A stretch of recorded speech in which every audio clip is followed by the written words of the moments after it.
یہ ساری کی ساری اسی طریقے کو اختیار کیے ہوئے ہیں. زندگی کا کوئی بھی دوسرا طریقہ اس دنیا میں نہ ممکن ہے اور نہ مطلوب. انسان ایک سماجی حیوان ہے. وہ ہمیشہ بہت سے لوگوں کے درمیان رہتا ہے. بار بار اس کا سابقہ یعنی واسطہ دوسرے انسانوں سے پڑتا ہے. اب انسان کے لیے صحیح اور فطری طریقہ صرف یہ ہے کہ جب بھی اس کا سابقہ دوسرے انسانوں سے پیش آئے تو ہر ایک کو دوسرے سے کچھ نہ کچھ فائدہ پہنچے. یعنی یہ بڑا اہم ہے. یہی اصل میں اس کا سبق ہے کہ جب بھی آپ کسی کو ملے یا کوئی آپ سے ملنے آئے تو دونوں ہی ایک دوسرے کو کوئی نہ کوئی فائدہ پہنچائیں. دو انسانوں کا ملنا دو پتھروں کا ملنا نہ بنے، بلکہ وہ دو ایسی ہستیوں کا ملنا بنے جن میں سے ہر ایک دوسرے کے لیے رحمت اور نعمت کا نمونہ بن جائے، یعنی اس کے لیے فائدہ مند بن جائے. فطرت بہترین گائیڈ ہے بشرطے کہ اس میں خلل نہ ڈالا جائے. یعنی انسان اگر اس نظام کو سمجھنے کی کوشش کرے تو انسان کے لیے رہنمائی اور سبق سیکھنے کی بہت سی چیزیں ہیں. اور ویسے بھی آپ دیکھیں کہ ہمارے نامہ اعمال میں ہر چیز لکھی جا رہی ہے، چھوٹی ہو یا بڑی. مثلاً اگر ہم مسکراتے ہیں تو یہ چھوٹی چیز ہے، ہنستے ہیں تو یہ بڑی چیز ہے. تو اگر ہنسنا اور مسکرانا تک لکھا جا رہا ہے تو باقی سارے اعمال بھی لکھے جا رہے ہیں. اب دیکھا یہ جائے گا کہ وہ عمل ہم نے کس وجہ سے کیے، کیا کسی لالچ میں، کسی خاص مقصد کے تحت یا کسی خاص غرض سے، یا پھر یہ کہ اللہ کی رضا کے لیے. تو دنیا میں ہر چیز اللہ کے حکم کی تابع ہے اور اللہ کی اطاعت گزار ہے، فرما بردار ہے. جس کام پہ اللہ نے اس کو لگایا وہ لگی ہوئی ہے. یہی طریقہ انسان کے لیے بھی درست ہے کہ وہ اللہ کی رضا کے لیے چلتا رہے. جیسے شہد کی مکھی چل رہی ہے، فصل کی سبل ربک ذللا، کہ اللہ کے مقرر کردہ راستوں پر چلتی چلی جا. صبح سویرے وہ مکھیاں اٹھتی ہیں اور ہزاروں میل کا سفر آنے اور جانے میں اپنے چھتے سے لے کر پھولوں تک اور پھولوں سے واپسی تک طے کرتی ہیں، اور پھر انسانوں کے لیے نفع مند چیز یعنی شہد تیار کرتی ہیں جس میں اللہ تعالیٰ نے فرمایا کہ شفا ہے. اب شہد کی مکھی آپ کو جو یہ سب کچھ بنا کر دیتی ہے تو آپ شہد کی مکھی کو کیا دیتے ہیں، اس کو کتنی اجرت دیتے ہیں، کتنے پیسے دیتے ہیں، کیا تعریف کرتے ہیں؟ کچھ بھی تو نہیں. تو یہ بے حد ضروری ہے کہ ہم بھی بے لوث خدمت کریں، بے غرض ہو جائیں اور دوسروں کے لیے فائدہ مند بن جائیں. جب ہم دوسروں کو فائدہ پہنچائیں گے تو اللہ تعالیٰ کسی اور ذریعے سے ہمیں بھی فائدہ پہنچائے گا. اگرچہ اس کو ذریعوں کی بھی ضرورت نہیں، وہ براہ راست خود بھی کر سکتا ہے، لیکن اللہ نے دنیا اسباب کی بنائی ہے. ایک دوسرے کے لیے خیر کا سبب بنتا ہے تو دوسرا پہلے کے لیے بنتا ہے، اور اس طرح یہ سائیکل چلتا چلا جاتا ہے. کل فی فلک یسبحون، ہر ایک اپنے اپنے دائرہ کار میں رہ کے کام کرتا ہے. کل صبح میں جب ناشتہ کر رہی تھی تو کچھ کھا رہی تھی اور کھاتے کھاتے میری آنکھوں میں آنسو آ گئے. تو میں ایسے اللہ تعالیٰ سے باتیں کرنے لگی. تو ان کا اللہ تعالیٰ اگر آپ یہ چیز نہ اگاتے، نہ بناتے، میں کہاں سے کھا سکتی؟ نہ میرا ذہن، نہ میری عقل، نہ میری سمجھ، نہ مجھے طریقہ آئے. میں تو تصور میں بھی نہیں لا سکتی ایسی کوئی چیز بنا سکوں یا اگا سکوں یا لا سکوں. یہ جو کچھ اس میں اس کو جو آپ بنایا وہ آپ ہی نے بنایا. اس کا رنگ، ذائقہ، مزہ، اس کا فائدہ، اور اس کے ذریعے میری ضرورت پوری کی. تو ڈیزائن بھی آپ ہی کا ہے اور تخلیق بھی آپ ہی کی ہے، تو پھر شکر بھی آپ ہی کے لیے. اور اگر انسان اس نظر سے کائنات کو دیکھے تو ہر لمحہ اللہ تعالیٰ کا شکر گزار رہے، جو کچھ بھی انسان کو ملے. کل اتفاق سے ہم آیات بھی یہ پڑھ رہے تھے سورۃ البقرہ کی جو دوسرے پارے میں ہیں، جس میں اللہ تعالیٰ ہمارے سامنے نظر آنے والی زمین و آسمان کا نقشہ کھینچتے ہیں، اور اتنی زبردست خوبصورت سینری ہے. ان فی خلق السماوات والارض واختلاف اللیل والنہار والفلک التي تجری فی البحر بما ينفع الناس وما انزل اللہ من السماء من ماء فاحیا به الارض بعد موتها وبث فيها من كل دابة وتصریف الرياح والسحاب المسخر بين السماء والارض لآیات لقوم یعقلون. یعنی اگر آپ ان ساری چیزوں کو پینٹ کریں تو ایک خوبصورت سین بنتا ہے، بہترین پینٹنگ آپ کے سامنے ایک آرٹ کا شاہکار نظر آتی ہے.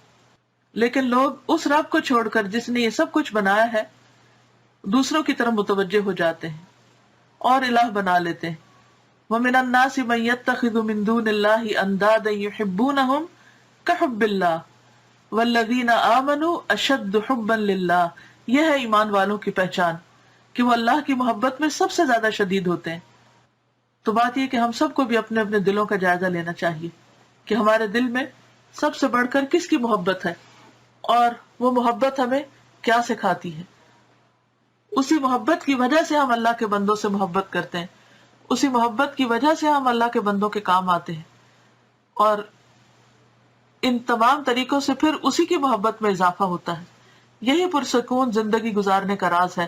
اللہ تعالی ہمیں عمل کرنے والا بنائے اور ہمارے ذریعے سے دوسروں کو فائدہ پہنچائے اور ہمارے شر سے ہمیں بھی اور دوسروں کو محفوظ رکھے. وآخر دعوانا ان الحمد للہ رب العالمین. سبحانک اللہم وبحمدک نشہد ان لا الہ الا انت نستغفرک ونتوب الیک.